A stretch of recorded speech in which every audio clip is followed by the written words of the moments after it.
A gente falando sobre, né, a caridade, enfim, esse ato, né, que você teve nesse momento, me lembrou a questão do dízimo também, que muitas pessoas ficam ainda confusas sobre o que a Bíblia nos diz, que devemos, né, doar o nosso dízimo do nosso trabalho. Isso equivale a doar para a igreja, a entidade igreja, ou a gente pode estar doando dentre esses 10% para um irmão que está passando necessidade, ou aquilo deve ser algo a mais? De que forma, segundo o estudo, isso. a gente administra esses... Hoje, esse assunto do dízimo se tornou muito complicado, infelizmente, por causa dos maus exemplos. Sim. Enquanto eu estava vindo com a Laura para cá... Porque hoje em dia as pessoas às vezes ficam com medo de dar na igreja e para onde vai parar esse dinheiro, do que para dar para uma pessoa específica que está vendo, que está precisando, que é do seu convívio às vezes. Exatamente. Né? A gente que lida com o evangelho, com a proclamação da palavra de Deus, tem que tomar muito cuidado. Quando eu estava vindo com a Laura para cá, a gente estava falando sobre isso. Porque suponhamos que, sei lá, um ator de Hollywood aí, o paparazzo vê aquele ator ali saindo de um motel com uma garota de programa. Vai ser apenas uma fofoca e mais nada. Mas se for um pastor, um líder religioso, o estrago é muito grande, tá certo? O estrago é muito grande. Você que conhece o mundo midiático, né? As pessoas estão aí vivendo a vida deles, ninguém tem nada a ver com isso. Mas aqui não, as pessoas estão esperando algo mais de nós. Sim. E quando tem um escândalo no mundo religioso, escândalo dito em nome de Deus, o estrago é muito grande. E como infelizmente alguns líderes se apropriam do dízimo para enriquecimento ilícito e tudo mais, muitas pessoas ficam com um pé atrás. Mas vamos ao que a Bíblia diz. A Bíblia estabelece o seguinte, pela versão bíblica, o dízimo não é algo que você dá ou doa, é algo que você devolve. Quando Deus colocou ali Abraão, por exemplo, ele devolveu o dízimo para Melquisedeque, que ele reconheceu como um sacerdote de Deus. Então a gente vê que é uma prática que já havia antes de Moisés. Sim. E na época que as 12 tribos foram colocadas ali em Israel, Deus fez uma coisa interessante. O plano de Deus era que o povo não tivesse rei, nem líder, a não ser o próprio Deus. Então Deus colocou o seguinte, a capital de vocês será onde estiver o meu santuário. Antes de Davi conquistar Jerusalém, o santuário ficava em Siló, ou Shiló, como dizia em hebraico. E todos os anos as pessoas teriam que vir, pelo menos numa das 3 festas principais dos judeus. A Pessah, que é a Páscoa, o Shavuot, que é a festa das semanas, e o Sukkot, que é a festa das tendas. Sukkot é tendas. Eu queria falar tendas, barracas, né? Então você tem, ou dos tabernáculos, como dizem. A festa da Páscoa nós sabemos como é. A festa das semanas, Shavuot, era o Pentecostes. E a das cabanas, ou das tendas, era uma maneira do povo sempre lembrar, quando eles passassem a morar em casas de alvenaria, que os ancestrais moraram em tendas. Uma forma de mostrar humildade, sim, sabe? Sim. Muito bonito isso. Então essas 3 festas, o povo tinha que peregrinar até o santuário em Shiló. E o santuário devia funcionar continuamente para lembrar as 12 tribos quem eles são, a quem eles pertencem, qual é o Deus de Israel e o significado mais bonito, que era o evangelho em símbolos. Agora, como é que esse santuário deveria funcionar? Ele deveria funcionar com pessoas que se dedicassem 24 horas para aquilo. Agora, levando em consideração que era uma população agrícola... Como que iriam se manter, né, ali? Exatamente. Você tem guerra, você Sim. tem que mandar o filho para a guerra, você tem que colocar pessoas para te proteger, você tem que plantar e colher, isso toma muito tempo. Então Deus decidiu o seguinte, a tribo de Levi, que é a tribo dos filhos de Aharon, a tribo de Levi vai cuidar do santuário. E para que eles tenham tempo para cuidar apenas do santuário, que é muito detalhado, eles não vão plantar nem vão colher. Vocês vão tirar 10% de toda a sua colheita, de tudo que vocês ganham. Na época não havia dinheiro em forma de moeda. A moeda só vai ser inventada lá pelo 8º século a.C.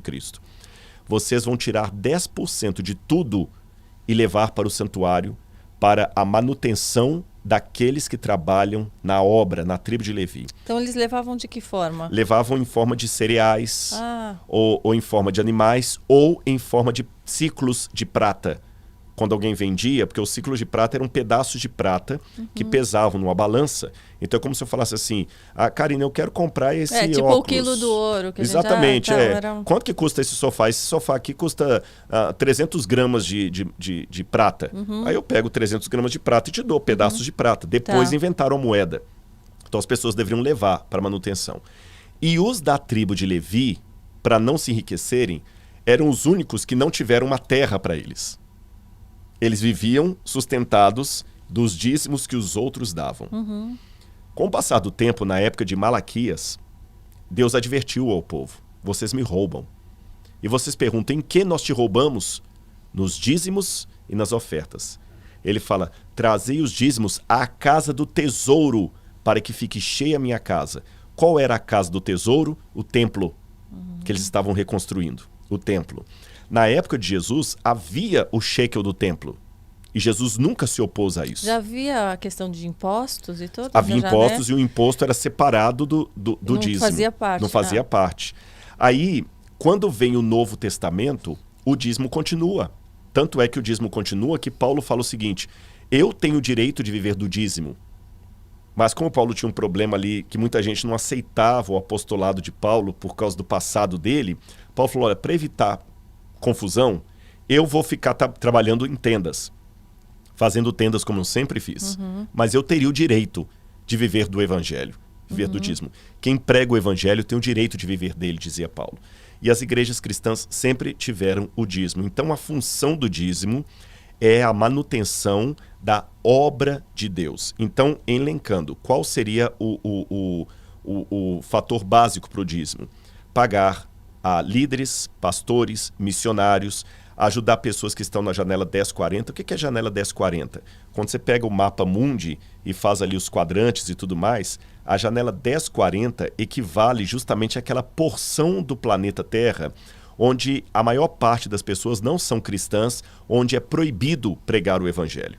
Então as pessoas vão ali e elas podem viver do dízimo. Missionários que são enviados, médicos missionários que deixam a vida profissional de médico aqui para ser um médico em algum país como a Etiópia, por exemplo, ou até no Brasil. Então, veja bem, um médico missionário. Está fazendo a caridade, mas o dinheiro está pagando a ele. E as igrejas também podem pegar esse dinheiro do dízimo que elas recebem e transformar isso numa caridade institucional, por exemplo. Por exemplo, eu posso dar o exemplo da própria igreja adventista. As escolas adventistas, elas não têm o preço da mensalidade que custaria normalmente. Porque uma parte dos gastos de uma escola, do UNASP, por exemplo, onde eu estudo, são subsidiadas pelo dízimo. Por exemplo, os professores de teologia, para que a mensalidade dos alunos fique mais barata.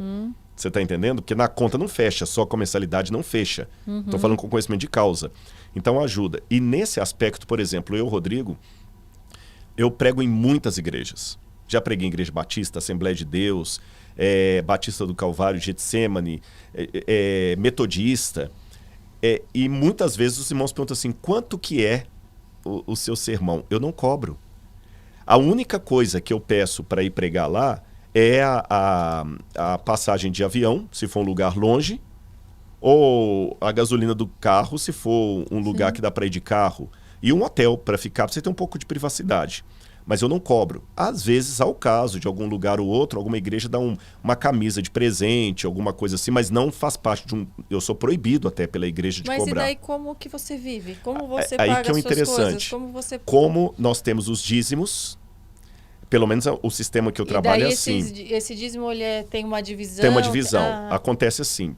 Esse no formato adventista, mas há outros formatos, tá? Sim. O dízimo não fica na igreja local. Então você tem uma igrejinha lá em Bode de Dentro, na cidade de Bode de Dentro. Uma cidadezinha desse tamanhozinho que tem meia dúzia de pessoas, tem uma igreja lá. O dízimo daqueles irmãozinhos simples ali não fica ali. Ele vem para uma associação. Sim. As associações são regionais. Então tem a Associação Mineira Central, a Associação Paulista Leste, Paulista do Sul, etc. Os dízimos vão para essa associação. A associação recebe o dízimo da igreja de Jegue de dentro, da igreja de Bode de fora, e recebe o dízimo também daquela igreja, por exemplo, do Leblon, no Rio de Janeiro, que é uma igreja que tem médicos, tem empresários, tem pessoas com mais condição financeira. Todos esses dízimos vão para lá. E ele é redistribuído para todo o trabalho da igreja de maneira geral, de modo que, eu vou falar aqui não por arrogância, só para o pessoal entender. Eu tenho 2 doutorados, 2 faculdades, um mestrado e um pós-doutorado. Mas o meu salário não é maior do que o salário de um pastor que está trabalhando lá no interior do Tocantins. Você está entendendo? Isso é só no caso do missionário, do pastor, ou também outras profissões relacionadas, por exemplo, uma cantora pode gospel, ter, claro. ela pode ter, ela depende do dízimo, não? Depende. Ou ela pode cobrar pelo trabalho dela? Aí depende, aí tem uma diferençazinha. No caso dos pastores ou líderes da igreja, por exemplo, às vezes tem um contador que ele está trabalhando na obra. Sim. Ele é um contador da igreja, de dedicação exclusiva. Quando é assim também, por exemplo, eu não posso ter um salário adicional, porque a igreja já me dá. Então, eu revelo para vocês aqui. Eu faço consultoria para uma rede de televisão que não é adventista, para novelas, e o salário que essa rede me paga é maior do que o salário que eu recebo da igreja adventista, mas eu devolvo 100% para a igreja. 100%, não ficou nenhum tostão.